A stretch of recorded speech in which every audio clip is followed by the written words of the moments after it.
So, David, good morning. Good morning, Madonna. So is forgiveness in decline?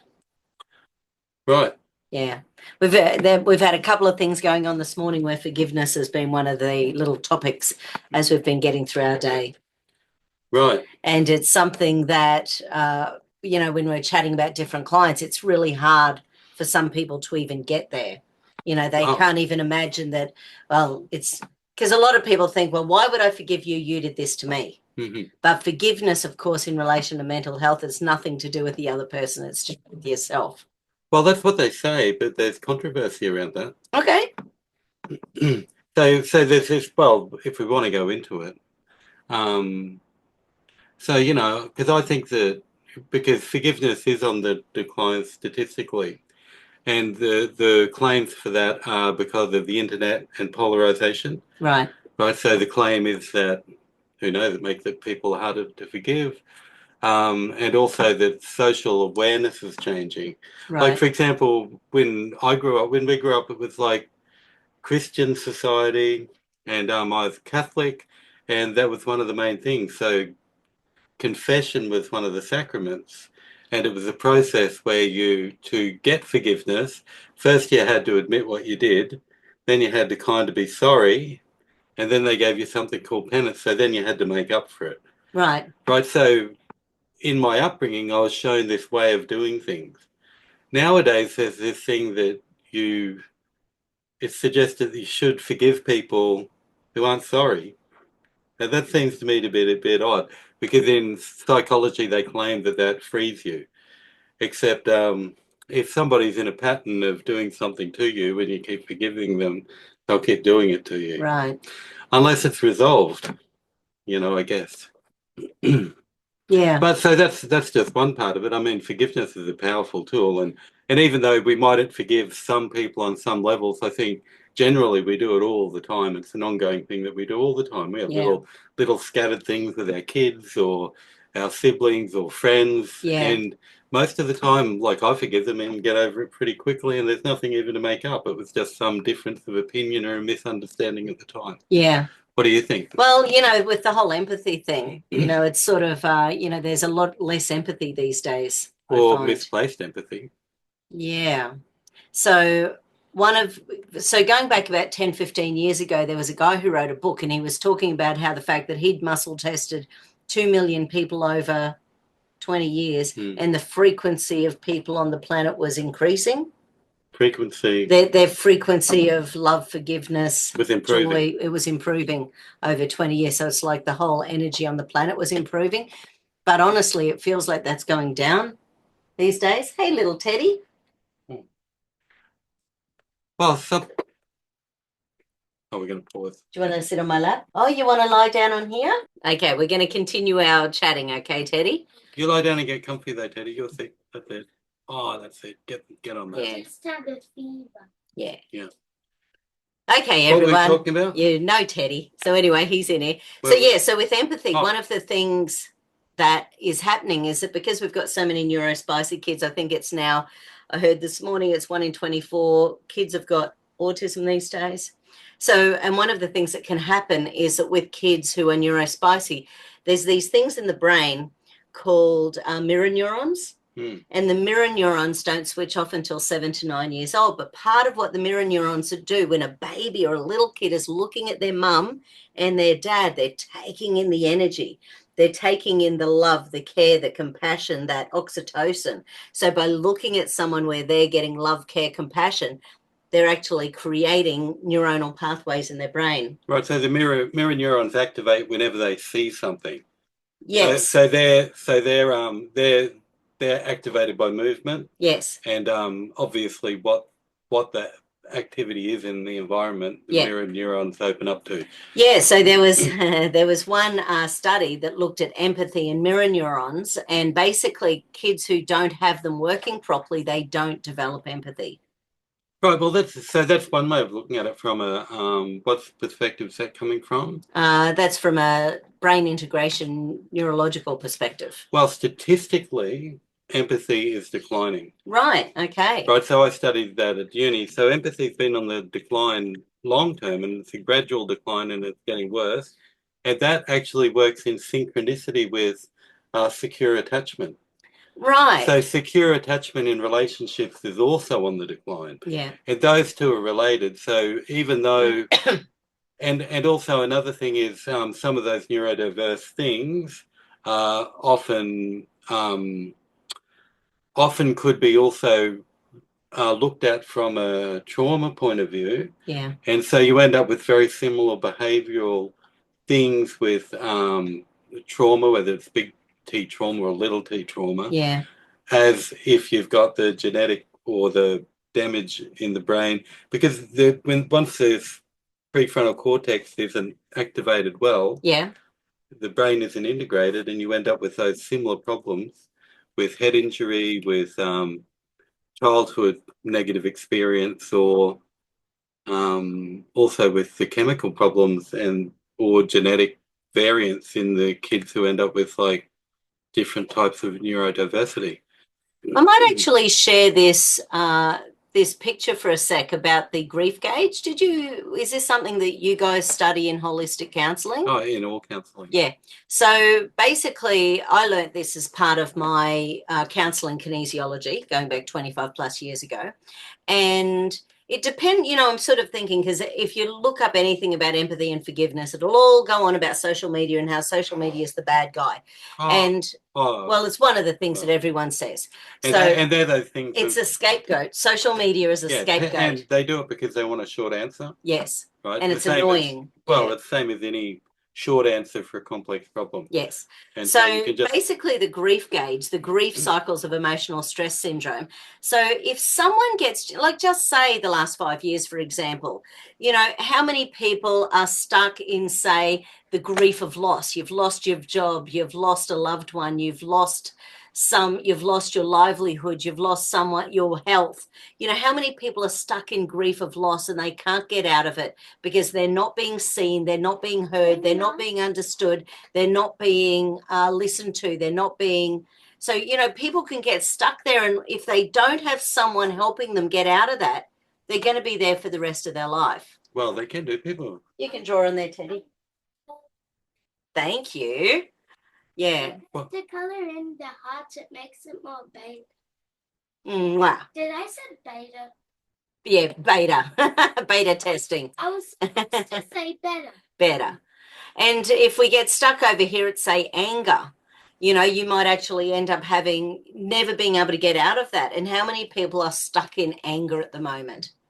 If they don't do counselling, if they don't do brain integration, if they don't do something, and those people who feed their anger are often around them more. They hang around people who allow them to stay in that space. Well, they might be trapped in that situation. Yep, absolutely. Voluntarily too. No, but sometimes their family and friends allow them to be there, rather than the home situation. Sometimes it's actually the extended family just allow it to continue. Well, people don't know. People have got fairly limited skills. And so people with better skills in working out how to be resilient are often better at fighting that stuff. When it gets stuck, it can be stuck for a number of reasons. You might have some types of grief and loss that are so severe that, like often when a parent loses a child, they grieve for the rest of their life. And that type of thing, people will often not be able to heal no matter what they do. There'll always be some type of residue. And another thing is that with big problems, Carl Jung says that it's often when another big problem comes along that it actually knocks that out, right? So it might be on your mind forever, but then when a bigger problem comes up, all of a sudden it gets overridden. That one's so much. Oh, it is Gordon Dixon. I was thinking it's exactly like Gordon Dixon's. Right. Source, Gordon Dixon, 1996, Integrated Health Kinesiology. Well, everything's still similar to that in the latest research. Yeah, it's pretty good, isn't it? Because it gives such a nice little overview of what's going on. Well, and basically all the things are happening all the time. Yes. And there's been a lot more updated research, especially on childhood trauma, which is probably more precise now. But also that's considered, when you look at the research, reasons that people are finding it harder to forgive is the awareness of childhood trauma and neglect Yeah. on, and so because people are aware of that, they're more inclined to be pretty aggressive towards their parents, and which I kind of get a bit. But then it depends on the situation, I guess. It depends what happens. Yeah. But it was like before, like with the ACE studies, the adverse childhood experience studies, they're only really recent. So they only started like 20, 25, 30 years ago. They started doing that. And now all the kids are aware of it.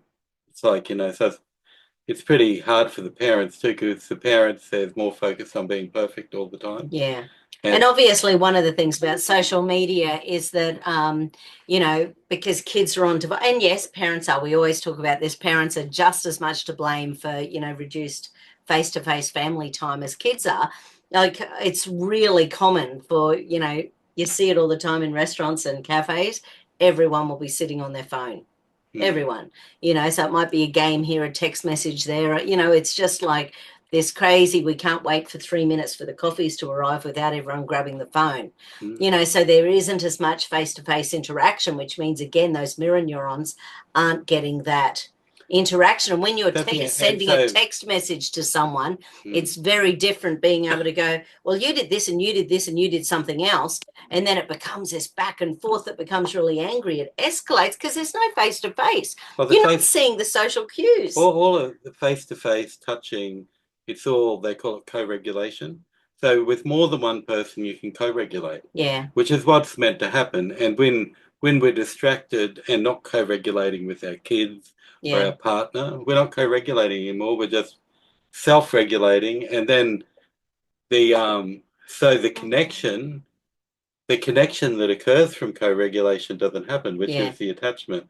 Because a big part of attachment is the co-regulation. Yeah. It's same as in, if you're having marriage problems, you hug at every intersection. Yeah. And that automatically creates co-regulation that'll have an invisible positive effect, because when you hug, it releases oxytocin, especially more than 10 seconds. It releases a whole bunch of positive hormones. Yeah. Bye-bye, sweetie. Mwah. Yeah. Yeah, so I think that co-regulation, one of my favorite podcasters sort of talks about when anytime him and his wife are having issues, he just suggests, or sometimes she does, but he often realizes he's in the wrong.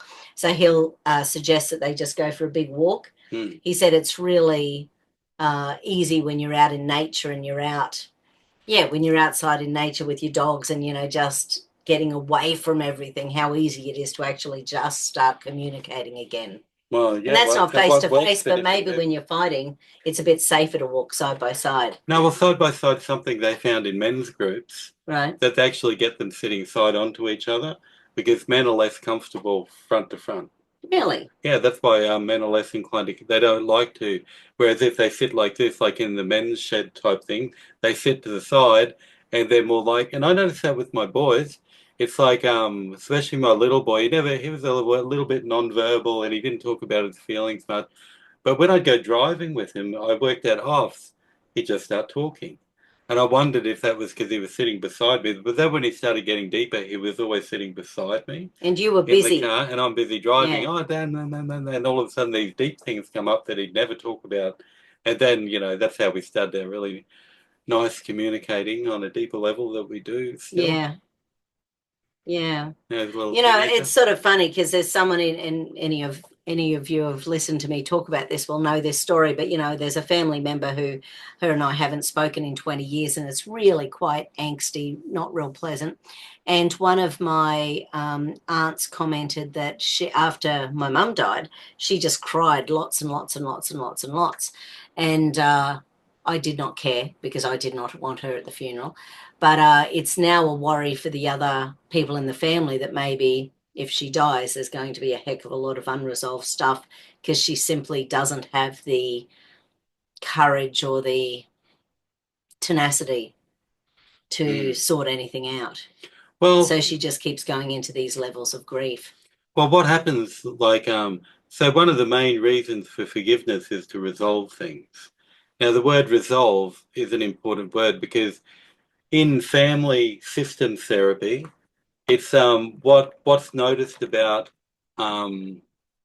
families that are dysregulated, especially if they've got a narcissistic or controlling pattern or series of patterns going, is that nothing ever gets resolved. Yeah.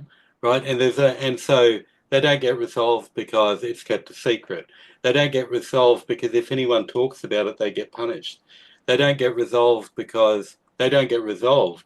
And so in those family systems, you end up with all this pain being caused and nothing ever being resolved. And people become adult kids, and then they're like, their dad beat them up when they were kids. And then mum abandoned them when they were born or something, really, and put them up for adoption, then went and got them, or things like that.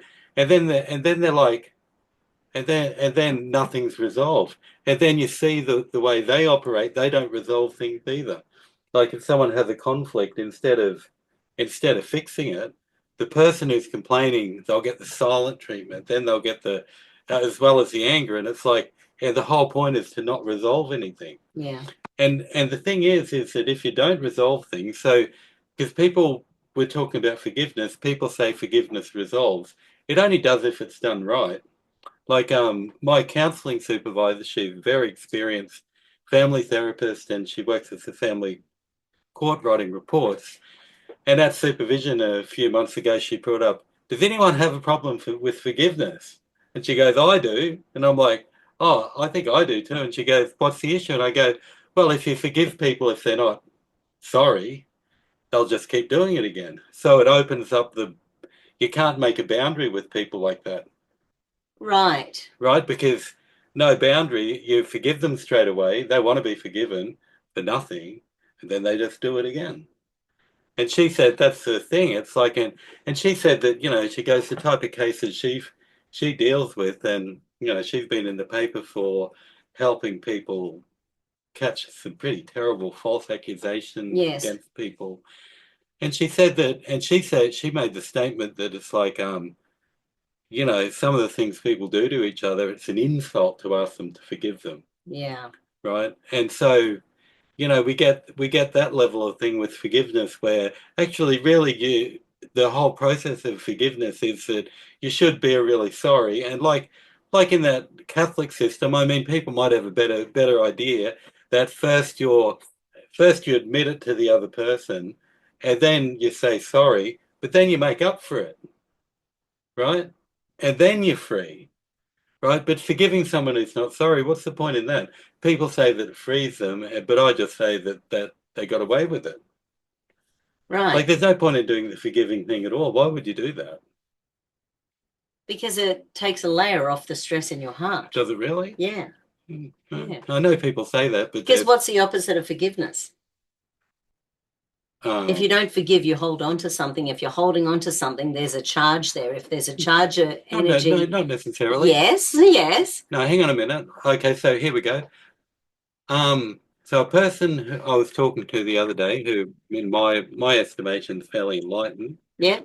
And he was saying that, because I was talking to him about this particular thing, and he was saying that forgiveness often comes in the form of law or justice.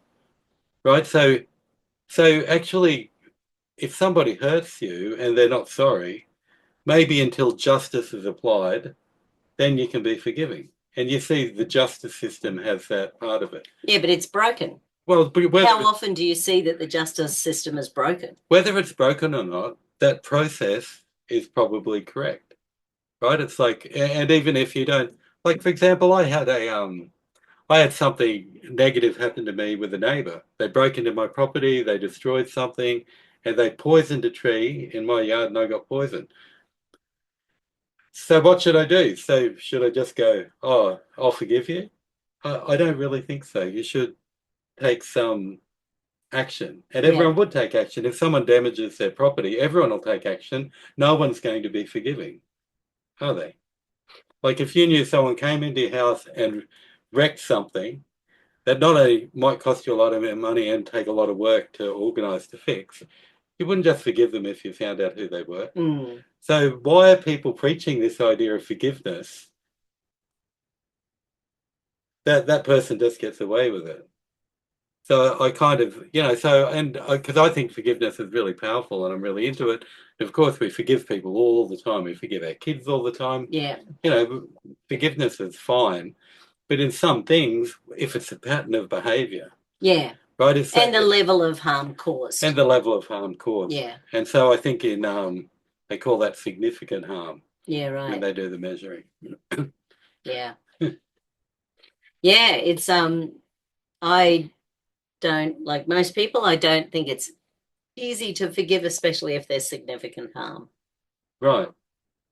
But I think it can be resolved so that forgiving can, in the long run, become more possible. So resolved without the support of the other person? No, I don't think so. No, it's like for example, people tell me this all the time. Like I had one lady I was talking to recently, and she was talking about something that happened to her when she was like 17. Yeah. Had a boyfriend, and this guy virtually tortured her. Yeah. Like really evil stuff. Beating the hell, and I won't go into the detail. But she said she forgives him, but not talk to him ever. Right. Right, and still the effects of what he did are still playing out in her life. Yeah. Right, because it was actually really awful. So the forgiveness to me hasn't really helped. If I was counselling her, I'd suggest that let's have a look at it, depending on what they want to do. Maybe you still need, after 30 years, Yeah. to write a letter. To write a letter saying all of these things, and maybe they don't know where they are anymore, but at least write it, even if you don't send it. That's right. Because that standing up for yourself needs to take place. Yeah. Forgiving them meant that you never stood up for yourself so that you can be manipulated again. Yeah. There's a meditation technique that you can do as well, which is sort of lighting a candle at the end of every day and just holding space for a minute or two and sort of just asking where any rage and anger and frustration is in the body. And is there anyone I need to forgive? And just you start the little process, because the people who come to your mind when you just say that phrase, who do I need to forgive? They're the people who there's still an emotional, trigger in there. But see, what I find hard about this, people go through that, who do I need to forgive? But what about who do I need to say sorry to? I think that would be like a lot more of a, who do I need to say sorry to? Who needs to forgive me? And who do I need to resolve things with so they can forgive me without... So more the AA 10 Commandments. Well, the AA process is really... Is that in that?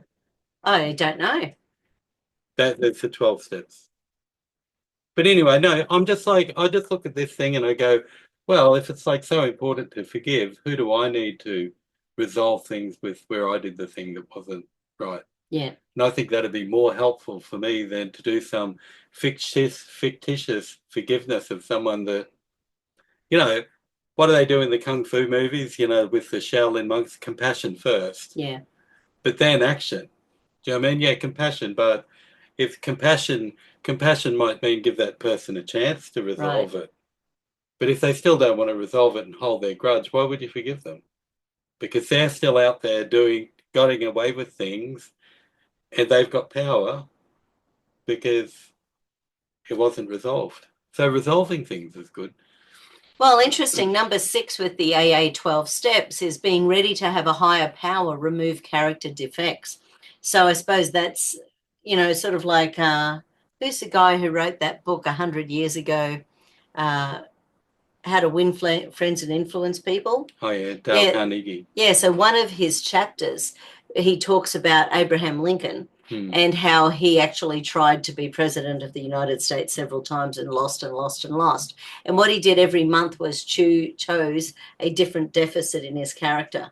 So if he didn't like kids, he would spend a whole month, hanging out with kids and, hugging them and playing with them and stuff like that. And then the next month he might not like old people, so he'd spend a whole month looking after old people and learning. So he basically spent getting each over month your prejudices. Yeah, so he spent each month with a new deficit in his character and eventually became, president. Right. And anyway, so it's sort of, that's interesting. Funny the 12 steps, because the guy who made the 12 steps, he went on a trial LSD program.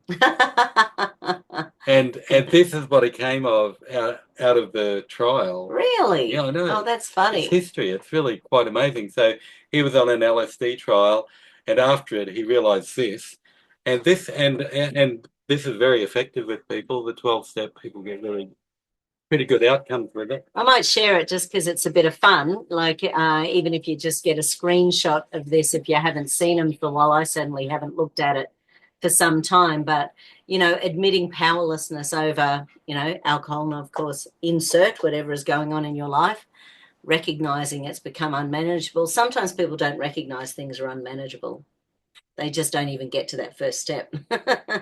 Right. But at least with this, like, I don't necessarily think this is the best thing in the world, but a lot of people get a benefit from the 12-step plan, and they have historically. But once again, it's the first thing in that is admitting you have a problem. Yeah. Right. So it's about self-reflection. Well, and going along to a group is about accountability. but That's what remember counselling is for. remember back in the idea of the confession for Catholics, first is admitting the thing. Right. Yeah. First is admitting the thing. And so when you look at this, it kind of mirrors some of those steps. First admitting the thing, and then what do you do? That's what I hate about social media when they remove one of my posts because, an independent fact checker has checked it out and I'm wrong. And it always annoys me because for a start, they don't tell you what they've removed. So you have to guess what you've done wrong, but then they want you to censor yourself for the next 3 months so you don't lose your page. Haven't they slowed down on that? It's still happening. It's happened to me twice in the last week or two. YouTube? No, Facebook. Oh. Yeah. So, so much for what's his name? He needs to be fined more money, I reckon. Fine him, I reckon.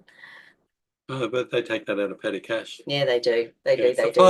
960 million. They're like, thank God no one had to go to any further than that. Is that all? Yeah, so it's sort of, yeah, exactly. So when we were chatting about forgiveness earlier on, culture is a big thing as well. There's these culture wars going all around the world as well. And again, I know that it's always been the case, except that now governments all around the world are dictating what people can and can't say. Well, which I find very frustrating. Something interesting about that is that one of the things Christianity was famous for, in far as culture was concerned, a lot of cultures that were there before Christ, like the Viking culture, because they didn't have a forgiveness principle, they were just involved in endless feudal wars. Right. But when they became Christian, they were able to forgive and then make peace. Right, okay. There's the good thing about forgiveness. And that's not the only. There were many cultures that Christianity came across that were basically eye for an eye, tooth for a tooth. And that was the same with the Jewish people. And Jesus came to reform it using that thing. Yeah. Right? And it's like, we're not doing that anymore. And now it's like, forgive people. And it was a new thing. And that was one of the things that's made Christianity very popular, that it had that ability to do that, not only on an individual scale, but also on a political country to country, culture to culture. Yeah. Because the Vikings saw that they'd just be feuding forever. And of course the Christians did anyway, but we don't have to go into that. Yeah. And I was thinking the other thing was polarization that you mentioned earlier on as well, because the whole world's really polarized at the moment. And it's really interesting watching what media and governments are doing to force the polarization. It's like they're feeding the polarization of people all over the place. But the polarized people can't see it either, because polarized means only having empathy for your side. Right. And that's what's wrong with it. So that's called, I think there's that guy, Gad Saad. He's got a podcast, and his latest book is called something like Suicidal Empathy. Oh, right, okay. Because when you look at empathy studies, I've studied empathy particularly, there's all these negative types of empathy.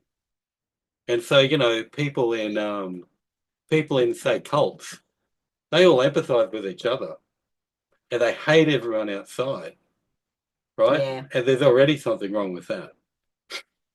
And so the empathy that's internal, because good empathy should be able to go beyond my own group, especially if I want to be a health professional or something. Yeah. Because we saw something recently where there was some controversy where somebody in the health professions was saying we weren't going to treat somebody of a certain culture. Oh man, that was evil. Here in Sydney, Australia, But whatever it is that, I don't want to They weren't saying they weren't going to treat them. They said they were going to kill them. I know that, but everyone knows the story. It's general knowledge now, and I don't want to bring that up. I just want to make the point about if we don't have empathy that goes beyond our own group, you end up with situations like that, which is the danger of all polarization. That we like our group, which might be left wing, and so we hate the right wing. Same if you're on the right wing, you hate the left wing automatically. Don't even listen to what they have to say. Same as in family domestic violence. Somebody's scapegoated, don't ever listen to them, no empathy for that person. It's always the same thing, that the empathy is limited to my group. Yeah. My religion, my political party, my family, my culture. Yeah. And the empathy can't go beyond that. And polarization increasing is the accretion of that element. Yeah. That empathy goes to the wall of my group. And COVID made this worse because people in families used to be able to get between that and get in between their differences. But COVID made people completely polarized and because we had the government and doctors saying it to people a billion times over 4 years. And in that case, we also seem to have... Yeah, dob them in, dob them in, dob them in, dob them in. But once it's the same, you've got the same thing, healthcare professionals not having correct empathy because of a biased position. Right, so if we're going to look up empathy, it's good to look at the negative side of empathy too. And if you want to look at that up, the best one of the best people is, her name's Sarah Conrath, and she's a Canadian. And she did a paper with, it's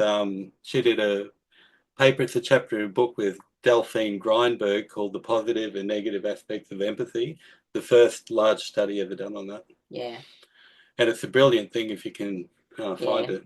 Yeah, it's funny, the whole polarization thing. I was having a chat with some friends on the weekend and we think totally polar opposite, when it comes to politics.